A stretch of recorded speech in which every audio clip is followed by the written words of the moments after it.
Buenos días, Señor. Cada mañana tenemos una nueva oportunidad para comenzar de nuevo, para poner en orden nuestras vidas y conectarnos con nuestro Creador. Les invitamos a que disfruten de este tiempo devocional, de lunes a viernes a las 5 de la mañana por Radio Renacer España.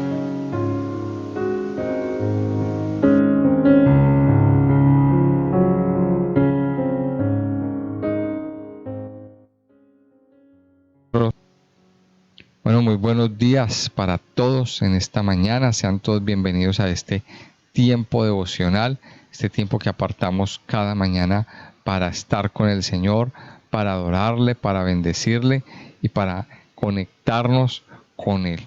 Definitivamente este es un tiempo que usted debe aprovechar para conocer más y más la persona del Señor, para conocer más y más quién es el que dio todo por su vida. Entonces quiero invitarlos a que continuemos estudiando la primera carta de los tesalonicenses en el capítulo 3. Ya vamos por el capítulo 3 de Primera de Tesalonicenses. Yo quiero, mientras usted abre su Biblia, pues darles un saludo muy especial a todos aquellos que hoy están conectados en este tiempo devocional y decirles pues que dispongan su corazón cada día para continuar conectados con el Señor. Dice Primera de Tesalonicenses capítulo 3, vamos a leer, dice: por lo cual, no pudiendo soportarlo más, acordamos quedarnos solos en Atenas, y enviamos a Timoteo, nuestro hermano, servidor de Dios y colaborador nuestro en el Evangelio de Cristo, para confirmaros y exhortaros respecto a vuestra fe, a fin de que nadie se inquiete por estas tribulaciones, porque vosotros mismos sabéis que para esto estamos puestos. Porque también estando con vosotros, os predecíamos que íbamos a pasar tribulaciones, como ha acontecido, y sabéis. Por lo cual también yo, no pudiendo soportar más, envié para informarme de vuestra fe, no sea que os hubiese tentado el tentador y que nuestro trabajo resultase en vano. Pero cuando Timoteo volvió de vosotros a nosotros y nos dio buenas noticias de vuestra fe y amor, y que siempre nos recordáis con cariño, deseando vernos, como también nosotros a vosotros. Por ello, hermanos, en medio de toda nuestra necesidad y aflicción, fuimos consolados de vosotros por medio de vuestra fe. Porque ahora vivimos, si vosotros estáis firmes en el Señor. Por lo cual, ¿qué acción de gracias podremos dar a Dios por vosotros, por todo el gozo con que nos gozamos a causa de vosotros delante de nuestro Dios? Orando de noche y de día, con gran insistencia, para que veamos vuestro rostro y completemos lo que falte de vuestra fe. Mas el mismo Dios y Padre nuestro y nuestro Señor Jesucristo dirija nuestro camino a vosotros, y el Señor os haga crecer y abundar en amor, unos para con otros y para con todos, como también lo hacemos nosotros para con vosotros, para que sean afirmados vuestros corazones irreprensibles en santidad delante de Dios, nuestro Padre, en la venida de nuestro Señor Jesucristo con todos sus santos. Entonces recordemos que Primera de Tesalonicenses es un mensaje que Dios manda a la iglesia de Tesalónica por medio del apóstol Pablo. Una de las iglesias, digamos que era una de las iglesias preferidas de Pablo, aunque sabe un poquito mal decirlo, pero sí, era una de las iglesias que a Pablo más le gustaba y se sentía muy bien en ella, se sentía muy bien yendo, se sentía muy bien conociendo esa parte, y había una inquietud acerca de la venida de Cristo. El tema de Tesalonicenses es de la primera y de la segunda, tiene que ver con la segunda venida de Cristo. Habían muchas dudas y mucha gente a lo mejor estaba perdiendo la esperanza de que el Señor iba a volver. Por eso Pablo enfatiza tanto aquí en la segunda venida. Recordemos en el libro de Colosenses, el Señor nos decía que hay misterios que Dios ha revelado. Y esos misterios el apóstol Pablo son los que predica. Cosas que Dios ha revelado, que Dios en su misericordia y en su amor se las ha dado. Él las pone aquí. Él ha recibido una revelación especial. Y esa revelación en este caso tiene que ver con los tiempos de la segunda venida del Señor. Y Pablo se los advertía, se los decía a sus discípulos en Tesalónica. Y es algo que usted y yo no podemos ignorar. Es algo que usted y yo no podemos aparcar ni dejar de lado. El hecho de que el Señor va a volver, de que el Señor está a las puertas, de que el Señor ya tiene su plan listo para volver a cualquier momento. La Biblia nos dice que el día y la hora nadie la sabe, que el día y la hora nadie lo sabe, solo el Padre que está en los cielos. Solamente Él sabe en qué momento va a llegar la hora de que el Señor vuelva. Ahora también nos dice en Mateo 24 que la venida del Señor va a estar precedida de unas señales. Ahora, esas señales, pues en este momentico se van cumpliendo una tras otra, se van dando, y usted y yo tenemos que estar muy atentos. Dice aquí, por lo cual, no pudiendo soportarlo más, acordamos quedarnos solos en Atenas. O sea, el apóstol Pablo tiene aquí una estrategia de trabajo. Dice que ellos se quedaron solos en Atenas. Esto viene un poquito, la idea viene un poquito de atrás, desde el versículo 17 del capítulo 2. Dice: pero nosotros, hermanos, separados de vosotros por un poco de tiempo, de vista, pero no de corazón, tanto más procuramos con mucho deseo ver vuestro rostro. O sea, el apóstol estaba desesperado por ir a verlos. Había hecho muchos planes, los planes no le habían salido desafortunadamente, y él estaba pendiente, tenía una visita pendiente de ir a verlos, de ir a visitar a sus discípulos en Tesalónica. Por eso dice aquí: por lo cual, no pudiendo soportarlo más, acordamos quedarnos solos en Atenas. Esto suena como ilógico. ¿Cómo así? Que estamos desesperados por ir, pero nos quedamos solos en Atenas. Y enviamos a Timoteo, nuestro hermano, servidor de Dios y colaborador nuestro en el Evangelio, para confirmaros y exhortaros respecto de vuestra fe. Y aquí es donde aparece otro siervo de Dios. O sea, muchas veces Dios, en sus infinitos planes, nos cierra puertas, pero tiene un objetivo. El objetivo es que otra persona tome la posta, de que sea la oportunidad para que otro siervo de Dios tenga su oportunidad, llamémoslo así, de ir y predicar y hacer lo que Dios le ha mandado a hacer. O sea, Dios tenía un propósito con Timoteo: hacer crecer a Timoteo, hacer crecer a este siervo de Dios. O en otras palabras, podríamos decir que dentro de la obra, Pablo no era indispensable. Habían otros siervos valiosos, en los cuales, o a través de los cuales, Dios tiene un propósito grande y poderoso. Sí, hubiera sido muy bueno que hubiera ido el apóstol Pablo. Todos quizás lo estaban esperando, pero a Dios se le antojó mandar a un Timoteo. Y ya más adelante, en el transcurso que sigamos estudiando las cartas, vamos a ver que Timoteo era un muchacho, que Timoteo era un joven.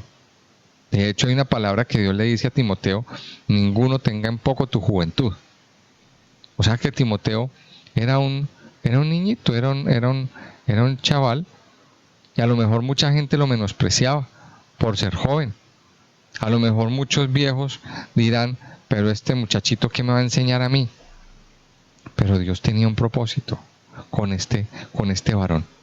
Mire, Timoteo, podríamos decir que es la siguiente generación. Es la siguiente generación de apóstoles, de predicadores, de siervos de Dios.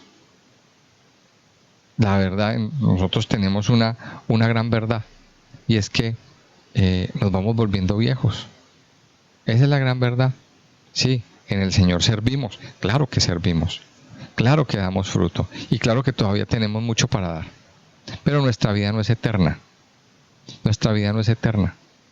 Y en medio de nuestro caminar tenemos que formar Timoteos, tenemos que formar hombres y mujeres que tomen la posta, que tomen el relevo generacional para que continúen con el legado. Moisés formó un Josué, Elías formó Eliseo, Pablo formó un Timoteo. Miremos esto. Y dice que se quedaron en Atenas, pero enviaron a Timoteo. ¿Para qué? Para confirmaros y exhortaros respecto de vuestra fe. En otras palabras, Dios envía a un siervo. Dios envía a un siervo. A lo mejor, no sé, algunos de los tesalonicenses, muchos a lo mejor no lo recibirían bien, pero era el propósito de Dios. Enviar a este siervo de Dios. ¿Con qué fin? Con el fin de confirmar y exhortar, de llevar una palabra. Ahora, yo quiero decirles, mire, Dios a nosotros nos ha formado, nos ha dado mucho, pero Dios quiere levantar Timoteos. Puede que usted sea un Timoteo, puede que usted sea un Timoteo en el Señor. Fórmese como ese Timoteo, levántese. Dios tiene un propósito con usted, Dios tiene un propósito para su vida. Dios quiere que usted sea el que lleva esa siguiente generación en el Señor. Dice aquí, a fin de que nadie se inquiete por estas tribulaciones, porque Pablo y su gente vivió cosas muy fuertes, porque vosotros mismos sabéis que para esto estamos puestos, porque también estando con vosotros os predecíamos que íbamos a pasar tribulaciones, como ha acontecido, y sabéis. Sí, la gente estaba muy inquieta, la gente estaba muy preguntándose muchas cosas, razonando muchas cosas. Y es normal, la gente tiende a razonar, a pensar, pero ¿por qué a los siervos de Dios viven así? ¿Pero por qué les pasa esto? ¿Pero por qué viven esta situación? Y Pablo les aclara aquí, es un propósito de Dios, es un trato de Dios. Las tribulaciones para el siervo de Dios son tratos que Dios tiene para con sus hijos, para la formación del carácter, tanto del siervo como del pueblo, como de la iglesia. Entonces, hay muchas iglesias, miremoslo desde el punto de vista de la tribulación del siervo, pero desde el punto de vista de la iglesia. Muchas iglesias que en vez de apoyar al pastor o al líder, en vez de orar por él, se dedican a cuestionarlo. ¿No será que es que el pastor tiene un pecado? ¿No será que es que el pastor Dios lo está castigando? ¿No será? Y empiezan a cuestionarlo y pierden el año. Muchas congregaciones, o sea, las tribulaciones del siervo son prueba también para la iglesia. ¿En qué está la iglesia? A veces la iglesia se vuelve muy dependiente del pastor. La iglesia se vuelve muy dependiente del pastor. Entonces hay muchos que llegan a la conclusión, que si el pastor no es el que da la prédica, entonces aquí no se hace nada. Si el pastor no es el que hace tal cosa, entonces aquí no sirve. De hecho, muchas veces, cuando se dan cuenta que el pastor se va de viaje a atender otro ministerio, entonces no van. No puede ser. Mis hijos, mire, Dios quiere traer mensajes nuevos a través de sus hijos, a través de otros siervos. Dios quiere traer mensajes nuevos. Y yo quiero hoy animarlos a que dispongan su corazón para escuchar lo que Dios tiene que decir a través de otros siervos que Dios quiere formar, que Dios quiere levantar. Dios quiere levantar Timoteos. Timoteo era el apóstol de una nueva generación. Era una nueva generación, era un joven. Y aquí con esta formación de Timoteo se aseguraba que la palabra de Dios siguiera existiendo, siguiera viviendo. Con Timoteo, con Tito, con estos nuevos, con estos jóvenes que venían de atrás. La palabra de Dios continuaba su curso. Permitamos que esos Timoteos entren a la iglesia. Apoyémoslos, apoyemos a estos Timoteos. Y es más, oremos por Timoteos. Yo quiero invitarles a que pongamos esta oración en nuestras vidas. Que los jóvenes tomen su papel. Que los jóvenes sean aquellos que tomen la posta para continuar el legado que una vez empezamos. Es algo natural. Nosotros nos envejecemos, llega un tiempo en que nuestro ciclo se acaba. Entonces, si se acabó nuestro ciclo, ¿se acabó la iglesia? Es una buena pregunta, ¿verdad? No puede acabarse. La palabra de Dios no puede acabarse. Pero como siervos, nuestra labor es formar Timoteos. Y eso es lo que estamos haciendo. Dice aquí, en el versículo 6, dice: pero cuando Timoteo volvió de vosotros a nosotros y nos dio buenas noticias de vuestra fe y amor, y que siempre nos recordáis con cariño, deseando vernos, como también nosotros a vosotros. Por ello, hermanos, en medio de toda nuestra necesidad y aflicción, fuimos consolados de vosotros por medio de vuestra fe. El saber que estaban bien, porque ahora vivimos, si vosotros estáis firmes en el Señor.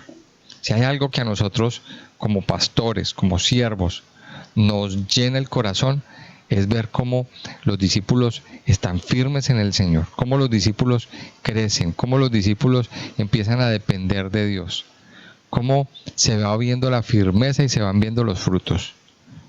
Es algo que a nosotros nos alegra nuestro corazón. Mire, nos alegra el corazón más que el servilismo. Más que el servilismo. ¿Qué es el servilismo? Que hay muchas personas que todo el tiempo son: ay, lidercito, hay pastorcito, todo ese tiempo, todas esas palabras. Mire, más que palabras, lo que más nos alegra es ver cómo las personas crecen y dan fruto, se entregan al Señor, se enraizan en la palabra de Dios, confían en el Señor, fluyen en la oración, fluyen en el estudio de la Biblia, en los adiestramientos, en las capacitaciones, en tener discípulos, en edificar discípulos. Eso es lo que queremos. Ese es nuestro anhelo más grande. Que cada uno de ustedes crezca, que cada uno de ustedes se fortalezca en el Señor. Dice aquí, por lo cual, en el versículo 9, por lo cual, ¿qué acción de gracias podremos dar a Dios por vosotros y por todo el gozo con que nos gozamos a causa de vosotros delante de nuestro Dios, orando de noche y de día con gran insistencia, para que veamos vuestro rostro y completemos lo que falte de vuestra fe? Si hay algo por lo que el apóstol no dejaba de orar, era por su pueblo, por la iglesia. Era por la iglesia. Era porque pudieran ir a verlos, pero ya de todos modos el apóstol estaba conforme. Y dice el versículo 11 al versículo 13: mas el mismo Dios y Padre nuestro y nuestro Señor Jesucristo dirija nuestro camino a vosotros. O sea, que se haga la voluntad. Pablo pedía siempre que sea Dios el que dirija nuestro camino. Y esa es una cosa que nosotros tenemos que pedirle al Señor. Es Él el que tiene que dirigir nuestro camino cada día. Es Él el que nos tiene que levantar. Es Él el que nos tiene que fortalecer.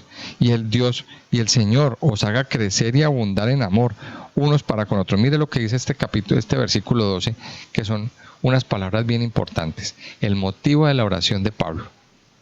El motivo de la oración de Pablo: y el Señor os haga crecer y abundar en amor unos para con otros y para con todos, como también lo hacemos nosotros para con vosotros. Crecer y abundar en amor. Si hay una cosa que tiene que identificar la iglesia y que se tiene que meter en la iglesia, es el amor fraternal. El amor fraternal. Recuerde esto: más que una iglesia, nosotros somos una familia. Somos una gran familia. Y como familia nos tenemos que mover. Dice aquí: crecer. Crecer en el amor unos para con otros. Tenemos unos hermanos en la fe. Tenemos unas personas aquí a nuestro alrededor. Por favor, amémonos, ocupémonos de las necesidades. Si hay algún enfermo, visitémoslo, llamémoslo, oremos por él o por ella. Si hay alguno que está pasando un tiempo de aflicción, de necesidad, apoyémoslo. No nos dejemos solos el uno al otro. Y en eso me incluyo a mí mismo. Apoyémonos los unos a los otros. Mire, aquí está diciendo, dice, y el Señor os haga crecer y abundar en amor, unos para con otros y para con todos, como también lo hacemos nosotros para con vosotros. Dice el verso 13, para que sean afirmados vuestros corazones, irreprensibles en santidad delante de Dios, nuestro Padre, en la venida de nuestro Señor Jesucristo con todos sus santos. Mire, para que sean afirmados. El otro objetivo de la oración de Pablo y el anhelo era que los corazones fueran afirmados, que es lo contrario del ser afirmados, el estar fluctuantes, la firmeza espiritual, es lo que está pidiendo el apóstol. Y lo que más anhelamos nosotros es que el corazón de cada uno de los hijos, de cada uno de aquellos que buscan al Señor, es que sea afirmado. Que ya no haya más fluctuancia, que ya no haya más estar entre dos aguas, que ya no haya más estar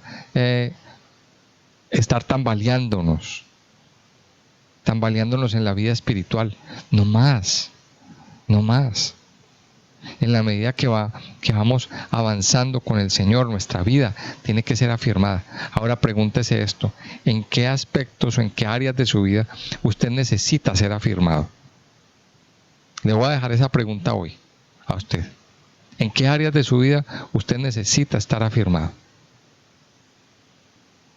Le voy a dejar esa pregunta para que se la haga durante el día y medite. Medite en este tema.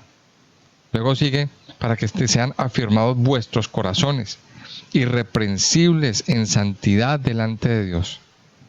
El segundo punto de oración de Pablo era la irreprensibilidad. Vamos a decirlo así, para que fueran irreprensibles en santidad. Dejarnos contagiar por la santidad de Dios. Cada día nuestra vida corre un peligro. Cada día nuestra vida, la vida espiritual de los cristianos, corre peligro. El mundo está contaminado. Estamos viviendo en un mundo altamente contaminado, tanto físicamente como espiritualmente. De hecho, hay una amenaza global sobre la Tierra. El famoso coronavirus de China. Y así como el coronavirus, pues hay muchos otros virus. Y hablemos, por ejemplo, de la gripe. Una simple gripe, que yo creo que muchos la hemos pasado, muchos la hemos vivido. Pero, ¿cómo se contagia? A través de gérmenes, a través de personas que de pronto nos encontramos en el autobús, que respiran nuestro mismo aire, que están al lado nuestro y que tienen ese virus de la gripa y nos la pegaron. Nos pegan. O simplemente llega uno a casa que tiene la gripe, que tiene el resfriado y todos se enferman. Mire, es altamente contagioso. El mundo está contaminado. Está contaminado. ¿Y qué es lo que pide el apóstol Pablo aquí? Que seamos irreprensibles. Que aunque el mundo está contaminado, no nos dejemos contaminar. Que tomemos medidas. Que tomemos medidas para que ese virus del pecado no se nos pegue, no nos invada, para que no venga a dañarnos, para que no venga a hacer de las suyas, a dañar nuestra santidad. Por eso tenemos que cerrar puertas, por eso que tenemos que tomar decisiones, decidir dónde no ir, decidir qué cosas no debemos ver. Cosas como esas se forman en decisiones. Pero ¿qué es lo que el apóstol dice? Que nuestros corazones sean afirmados, que seamos irreprensibles en santidad delante de Dios, nuestro Padre, en la venida de nuestro Señor Jesucristo con todos sus santos. Y una vez más el apóstol aquí nos toca ese tema. Que seamos santos, que seamos limpios, que nuestra vida sea y sea siempre, siempre en santidad. Yo quiero invitarles, amados hijos de Dios, a que oremos, a que en esta mañana meditemos en este pasaje y sobre todo que pongamos en práctica cada una de estas cosas. Amado Padre, yo te doy muchas gracias en esta mañana. Gracias por darnos, Señor, esta preciosa oportunidad de poder venir delante de ti, de poder hacer tu obra, de poder estar en tu presencia y adorarte, bendecirte, mi Señor. Yo quiero pedirte en esta mañana, primero darte gracias, mi Señor, por esas nuevas generaciones que tú quieres formar, por esas nuevas generaciones que tú quieres traer a nuestra casa, a nuestra iglesia. Gracias, Padre bueno, por los jóvenes de nuestra congregación, por nuestros niños, por nuestros jóvenes. Gracias, Padre de los cielos, yo te pido que seas tú formando esos Timoteos, que seas tú formando esos líderes de la siguiente generación, que seas tú formando, Señor, esos líderes que van a tomar la posta. Tú sabes cuáles son, Señor. Tú sabes dónde están. Yo te pido, Señor, que traigas a la iglesia esos Timoteos, esos hombres y mujeres que tengan su corazón dispuesto a darlo todo por la causa de Dios. Que seduzcas el corazón de nuestros jóvenes, que los afirmes, que los fortalezcas, que los edifiques, que los liberes de tanta tentación, Señor, de tanta contaminación que hoy en día están viviendo y están teniendo. Yo bendigo, Señor, la vida de nuestros jóvenes. Yo te pido por ellos, Señor, para que seas tú levantándolos, fortaleciéndolos, llenándolos, haciendo tu obra preciosa y perfecta en cada uno de ellos. Yo oro por esos Timoteos que se levantan. Y si usted es uno de esos Timoteos que quiere seguir, que quiere tomar la posta, dígale, Señor, aquí estoy. Yo quiero ser, Señor, como ese Timoteo, nuevo en la fe, pero quiero servirte. Quiero hoy, Padre amado, hacer ese compromiso contigo y decirte, yo quiero ir donde mi Padre espiritual no puede ir. Yo quiero ir, Señor, y llevar tu mensaje, llevar tu palabra, llevar, Señor, esa voz de aliento, de consolación y exhortación a un pueblo que lo necesita, a un pueblo que está pidiendo a gritos recibir palabra de Dios. Padre amado, gracias, Señor, por esta nueva generación que tú traes. Hoy oro, Señor, para que bendigas a los jóvenes, para que bendigas, Señor, a nuestros niños y a estas personas. Yo te pido que traigas bendición, que derrames de tu amor, Señor, y de tu gracia. También, Señor, por nosotros. Padre, porque aunque seamos un poquito mayores en años, Padre, nuestro corazón todavía está dispuesto para seguir llevando tu palabra, para seguir llevando tu mensaje hasta donde tú quieras que lo llevemos, Señor. Danos esas fuerzas, renueva nuestras fuerzas cada día, Señor. Renueva nuestras fuerzas y nuestros corazones para seguir llevando, Señor, ese mensaje de salvación y de amor, y que muchos, Señor, conozcan tu palabra. Yo te alabo y te bendigo, mi Señor. Bendigo a tus hijos en este día. Te pido que te quedes con nosotros. Encomendamos nuestro camino en tus manos. Te pedimos, Señor, que nos guardes, que nos lleves en bendición a nuestros lugares de trabajo, a nuestro estudio o a nuestras casas, para los que están en jornada laboral en este momento. Padre, te pedimos que bendigas la vida de nuestros hijos, que bendigas nuestros esposos, nuestros matrimonios. Hoy, Señor, nos encomendamos a ti, nos encomendamos en tus preciosas manos. Te alabamos, mi Dios, te bendecimos y quedamos en tus manos en el nombre precioso de Cristo Jesús. Amén y amén.